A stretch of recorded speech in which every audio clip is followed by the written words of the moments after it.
Rapido book பண்ணுவோம்.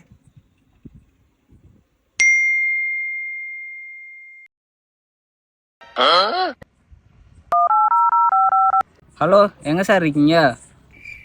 Hello தம்பி. தம்பி நம்ம ஜிம்மு கிட்ட தான் பண்ணிக்கிறேன். நீ எங்கே இப்போ வேணால் கரெக்டாக நீங்கள் வந்துருங்க, அங்கேயே வந்துருங்க.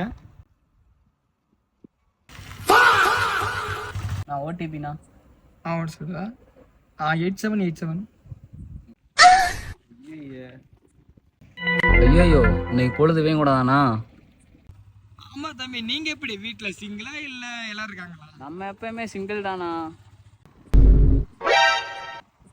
கையெடுங்கண்ணா. தம்பி இல்லையா தம்பி, பிடிக்கிறதுக்கு எது இல்லையா தம்பி? அதான் ஒரு 2 இடுப்பை பிடிச்சிக்கிட்டேன். தப்பா இருக்குதுண்ணா. நான் ஜிபேவா இல்லை கேஷ் ஆனா? தம்பி கேஷ் வந்து வீட்டுக்குள்ளே இருக்குது, நீங்கள் வேணால் வாங்கிக்கிறீங்களா வந்து? இது என்ன? யோ போயா பொட்ட.